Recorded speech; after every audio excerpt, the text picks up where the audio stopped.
Ang ating pong verse, key passage na babasahin ay Deuteronomy 30, verse 19 to 20. Ang babasahin ko po, ang gamit ko pong translation ay NASB. So kung ano man yung translation na meron kayo, pakisabayan na lang po ako. Sabi dito sa 19, I call heaven and earth to witness against you today that I have set before you life and death, and blessing and the curse. So choose life, in order that you may live, you and your descendants, by loving the Lord your God, by obeying his voice, and by holding fast to him.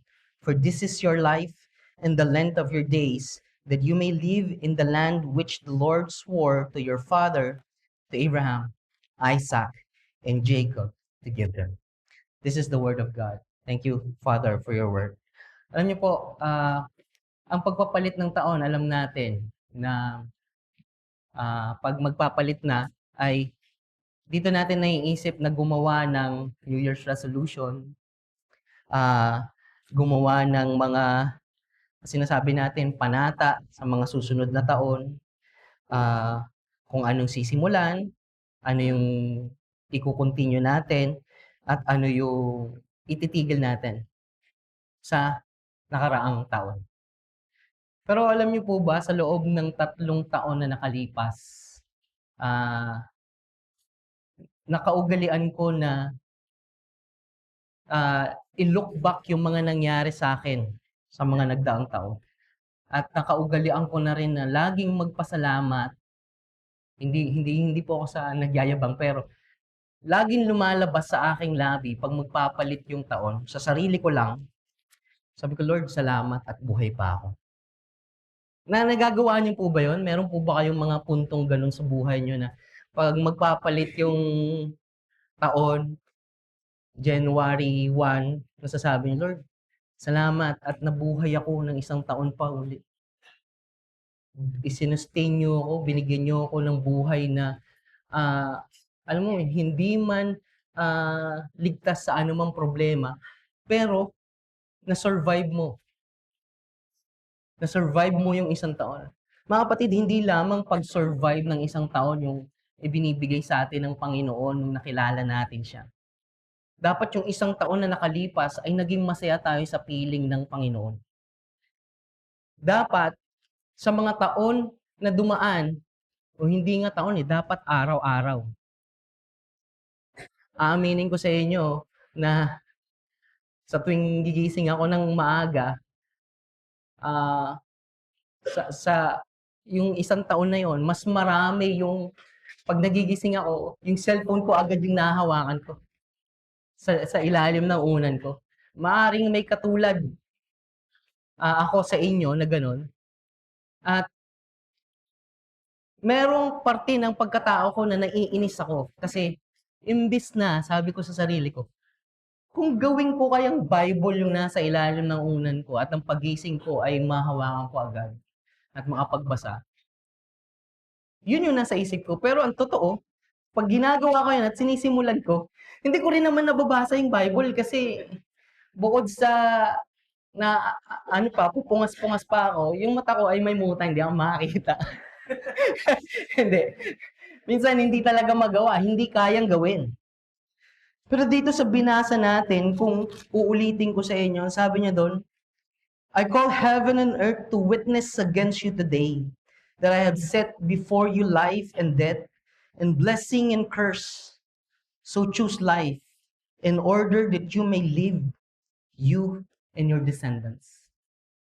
Ang salitang to ay sobrang tumimo sa puso ko. Simula nung natutunan ko sa aking pag-aaral na, kasi nung nandun pa ako sa ibang simbahan, merong yabangan dun na anong favorite verse mo, anong life verse mo. Ganon. So, pag tanungan na ng mga life verse, etong life verse ko, ito hindi mo to alam, John 3:16. O nga, hindi yan sikat. So, habang nag-aaral ako ng salita ng Diyos, salamat sa buhay ni Dr. Sproul, sabi niya doon, ang salita ng Diyos, lahat ng nasa Bible ay salita ng Diyos. So, hindi dapat may favorite verse ka lang na lagi mong binabasa at doon ka lang laging nagninilay-nilay. Ang salita ng Diyos, dapat favorite mo lahat yan. Pero hindi natin may pagkakala na meron tayong na-appreciate na verse. Mas na-appreciate natin. At etong verse na to ay matagal ko nang na-appreciate. Simula nung narinig ko siya sa isang pastor, kakaiba yung pagkasabi niya. Lagi kong naaalala sa buhay ko. Every day of my life. Lagi kong tinatanong, Lord, did I choose life today? Sabi ko, Lord, mukhang hindi. Kasi umaga pa lang, pagising pa lang, yung cellphone na agad yung hawak ko. Tapos, pag may hindi magandang nangyayari at pagkakataon sa buhay, napapasigaw, nagagalit. Lalo na ngayon, meron akong, dalawang mabait na anak. Hindi may iwasan na mapangiti ka na lang pag pagising mo at mapapalitan ng inis. So, hindi doon nababase sa mga sinabi ko yung pagpipili natin ng life or ng buhay. At hindi rin yun yung tinutukoy dito sa Deuteronomy na we choose life. Ang sinasabi ditong life na sinasabi ni Moses, sa bibig ni Moses na sinasabi ng Panginoon, na you choose life, this is the blessing of the covenant sa kanyang mga covenant people. Alam niyo po, hindi po tayo iba sa mga Israelites noon, sa ancient Israel or Israelites noon. Kung gaano katigas ang ulo nila, ganun din po katigas ang ulo natin ngayon. Sinabi sa Deuteronomy na they are stiff-necked people. And somehow, it reflects to us. Sinasabi natin na tayo ay mga pinili ng Panginoon, tayo ay nakakilala, sinasabi natin na tayo ay born again at binago ng Panginoon. We profess that every day of our lives. Pero pag tinanong, did you choose life today? Alam niyo po, hindi po siya napapakita ng salita. Napapakita siya ng ating pamumuhay sa araw-araw. Kung paano natin dinadakila ang Panginoon at kung paano natin binibigyan ng papuri ang ating Panginoon. Gusto ko lamang po example ang ating Lord's Day. Nung una, nasa simbahan ako na hindi katulad ng Reform, iba ang paningin ko sa Panginoon. Ang tingin ko sa Panginoon ay isang genie lamang. Ito ay patotoo ko sa lahat ng mga kapatirang na kakausap ko noon. Sabi ko, sa murang edad siguro, mga 18 years old ako, pastor, inassign ako sa isang bahay na mag-Bible study. So, bata pa lang po ako, nagba-Bible study na ako, kaya kung mapapansin nyo, meron kaming Bible study palagi kasi nakaugalian ko na po or nakasanayan. Pero ngayon, mas naiintindihan ko yung kahalagahan nun. Balik po ako dun sa kwento. Isang araw, papunta ako sa Bible study, sa cell group, umuulan. Ganito ang prayer ko. Lord, magba-Bible study ako. Patigilin mo yung ulan. Ang lupit, di ba? Ang galing, di ba? Ang galing ko sa Panginoon. Lord, para sa'yo to ang ginagawa ko. Patigilin mo yung ulan. Alam niyo po ang nangyari? Himala. Alam niyo po, himala. Hindi po tumigil. At naramdaman ko, habang tumatagal, nagre-rebelde na ako sa Panginoon. Kasi ang buong akala ko, ang buong katuruan na na-instill sa utak ko, pag humingi ka sa Diyos, ibibigay. Gaano pa yung kalaki. Yung Diyos na gumawa ng langit at lupa, simple lang sa Kanya yan. Pero hindi ko naintindihan na kailangan kong gumalang sa dakilang pangalan ng Diyos. Kung sino siya. Habang tumatagal, nagrebelde ako na wala ako sa church. Napunta ako sa labas ng church. At kung ano-anong kabulustugan ng ginawa ko.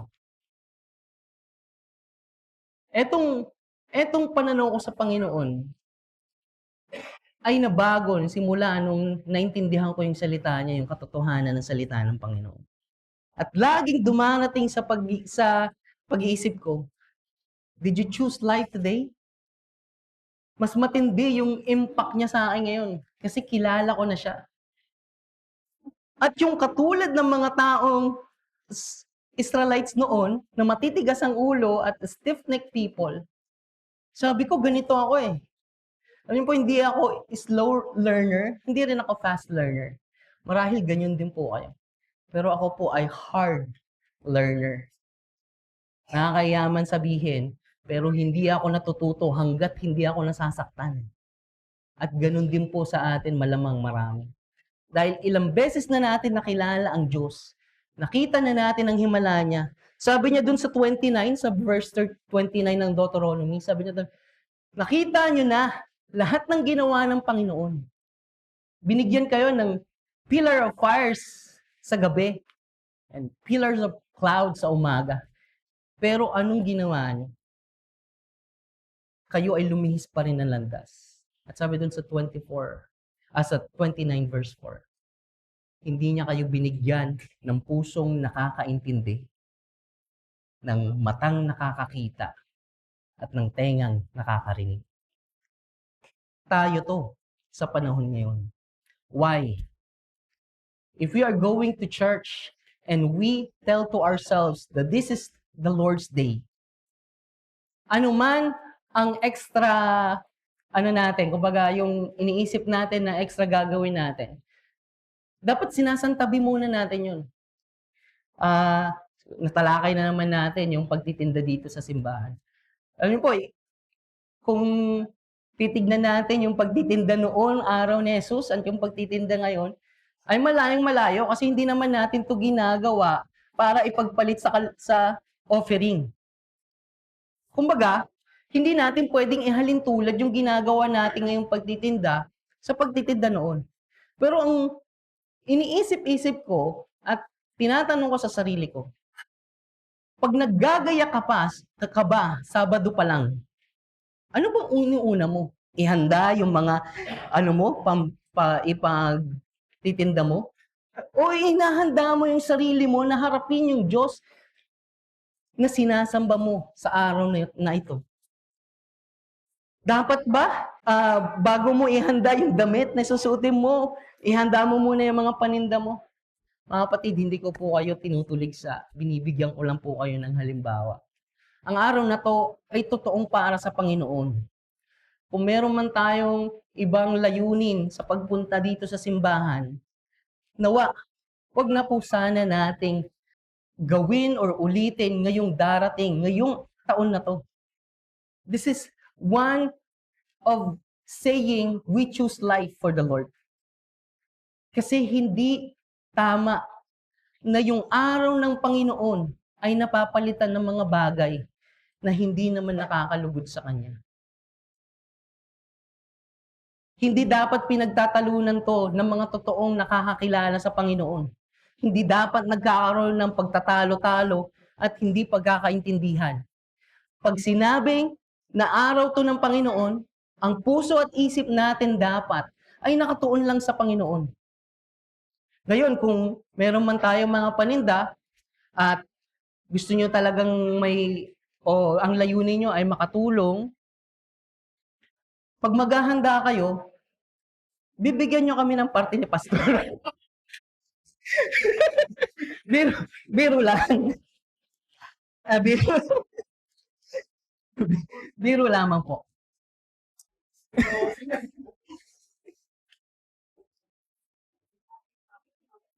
Kung mapapansin nyo, etong verse 19 ay katulad at kahawig sa Genesis 2:16-17. Ano bang nakalagay sa Genesis 2, chapter 2:16-17? Kung babasahin ko po sa inyo. Ang sabi niya doon, the Lord God commanded the man, saying, from the tree of the garden you may eat freely, but from the tree of the knowledge of good and evil you shall not eat. For in the day that you eat from it, you will surely die. Alam ko, nagtataka po ako sa verse na to, sa passage na to, kasi pag binabasa ng ibang tao, parang laging merong nakakabit sa dulo na right away. You will surely die right away. Or kaya quickly. Kaya pag nagtatanong sila, sasabihin nila, akala ko ba mamamatay ka? Eh bakit nung kumain sila, hindi sila namatay? Little did they know na hindi nakasulat sa Bible na it will happen right away. Pero, hindi rin nakasulat sa Bible na hindi ito right away. Etong commandment na to ay may dalawang aspeto. First is the provision. The second is the prohibition. Yung provision, dito pinapakita ng Panginoon na ang batas niya ay hindi dahil sa kakulangan ng pagkain sa Eden. Sabi niya doon, no? Sa 16, the Lord commanded the man, saying, from any tree of the garden, you may eat freely. So, ibig sabihin, maraming puno doon, pwede kang kumain. That's the provision. Yun yung provision ng Panginoon sa kanila. Kainin nyo lahat. Sangas, puno, bahala kayo, kainin nyo. Hindi, joke lang. Baka i-quote nyo ako doon, ha? Hindi po tayo nagtuturo dito ng maling doktrina. I mean, yung puno, yung bunga. That's the provision. The prohibition is, sabi niya doon, but from the tree of the knowledge of good and evil, you shall not eat. You may and you shall not. You may is nagpapakita na binibigyan ka ng permission. Not because you can. May, ibig sabihin, you may, binibigyan ka ng permission. You shall, pinagbabawalan ka. Nakita nyo yung dalawang aspeto ng commandment na to? At makikita natin dito sa Deuteronomy na katulad ng pagkakaayos. Sabi niya doon, that I have set you before life and death, and blessing and curse. So choose life. Pero merong something dito sa chapter 2 ng Genesis. Walang sinabi na choose life. At nagtataka ako, yung Diyos sa simula pa lang ng Genesis, gumawa sa pamamagitan ng kanyang salita, nagbigay ng buhay. Pero yung unang-unang pronouncement ng death ay makikita rin sa Genesis. Ang sabi niya doon, you will surely die. Unang-unang sinabi ng Panginoon. And sa pag-aaral ko, bakit hindi natakot si Eva at Adan? Na nakita nila at kilala nila yung Diyos na nagsalita ng mga bituin, ng planeta, ng solar system, ng lahat ng heavenly bodies. Sa pamamagitan ng salita, ginawa niya yun. Pero hindi sila natakot. Na sinabi ni Yahweh, the Creator, that you will surely die pag kumain ka. Ano ako, nagwo-wonder ako, bakit ganun? Alam niyo po kung bakit? It is not experiential that time. Wala pang namatay that time. Hindi pa. Wala silang ninuno na pwedeng magsabi na, ito yung kamatayan. Ganito, matakot kayo. Ganito mangyayari. Hindi nila, ang naintindihan nila, ito ay kabayaran ng pagsuway. Kabayaran ng pagsuway. The same thing, ang kabayaran ng pagsuway dito sa Deuteronomy ay ang curse and death. Then why do we need to choose life? Ano ba yung life na sinasabi dito sa Deuteronomy? Sabi dun sa 15, see, I have set before you today life and prosperity, and death and adversity. 16, in that I command you today to love the Lord your God, to walk in His ways, and to keep His commandments and His statutes and His judgment. To love, to walk, and to keep. This is life. This is the blessing of life. Or the life is the blessing of the covenant. But this is how we choose life. Ito yung sinasabi ni Moses sa mga Israelites na ganito dapat kayo pumili ng buhay. And the amazing thing sa akin, nung binabasa ko to, sabi ko, yung Diyos na makapangyarihan, yung Diyos na gumawa ng langit at lupa, sa kanyang salita, pinapili niya yung tao. Not because tao ay may kakayahang mamili, but it is because the responsibility of man that time and still today. Nakita natin, nangusap ang Panginoon sa kanila that time, face to face, clear voice, giving the commandment. And ngayon, sa pamamagitan ng salita ng Panginoon, kailangan natin basahin, clear. Kung gusto natin ng audible voice ng Panginoon na marinig, basahin natin ng malakas yung Bible. Nakita nila, and the responsibility is to choose life. Pero kung titignan nyo yung pagkakaayos na ito, sabi doon, I call on heaven and earth to witness against you today that I have set before you life and death, the blessing and the curse. So choose life in order that you might live and your descendants. Yung Diyos na gumawa ng langit at lupa, ginawa niya sa pamamagitan ng salita niya. Sabi niya doon, may dalawa kang choices, buhay at kamatayan. Pero alam mo, piliin mo ang buhay. Choose life. Yun yung yung manig ng mundo ko.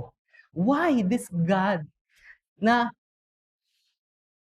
binigyan ako ng karapatang pumili o binigyan ako ng choices. Pero bandang huli sinasabi niya sa akin, piliin mo yung buhay. Gusto kitang mabuhay. Yung unang puntos ng aking sinasabi sa inyo, you need to fear death. Bakit? Kasi ang Diyos na makapangyarihan yung nagsabi. Ang pangalawang punto ay choose life. Kasi ang Diyos na makapangyarihan ang nagsabi. At yung huling punto, do not fear death. Alam niyo kung bakit? Kasi yung Diyos na nagsabi ay bumaba sa lupa. John 1:14, sabi niya doon, nagkatawang tao at nanahan, tabernacle with us. Alam niyo ba yung tabernacle or tabernacle in the Old Testament? It is the place where man and God meet together to worship. But nung dumating si Jesus Christ, He is the man at tabernacle itself where He mediate man and God para mag-usap, para magkapaniig ulit. Do not fear death. Kasi napagtagumpayan na ni Jesus Christ. Sabi niya sa John, in this life, you will have tribulation, but take heart, I have overcome the world. So we need to choose life, even if it is tiring, even though it is tiring, even if we are sad. Kahit pagod tayo, kahit maraming problema, kahit iba yung takbuhin ng mundo ngayon, we need to choose life. It's not because we love life. Sabi sa Bible din, sino man ang nagmamahal sa buhay niya ay babawiin sa kanya. We need to understand that the life that is saying in the Bible in Deuteronomy is the life that is following Christ, the commandments, following the precept and the commandment of God. Yun dapat yung ginagawa natin.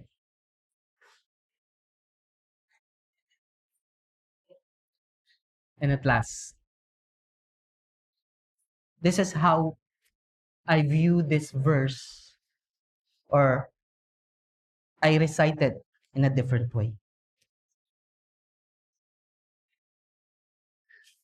Today, I have given you the choice between life and death, between blessing and curses. Oh, that you would choose life, so that you and your descendants might live. Let us pray.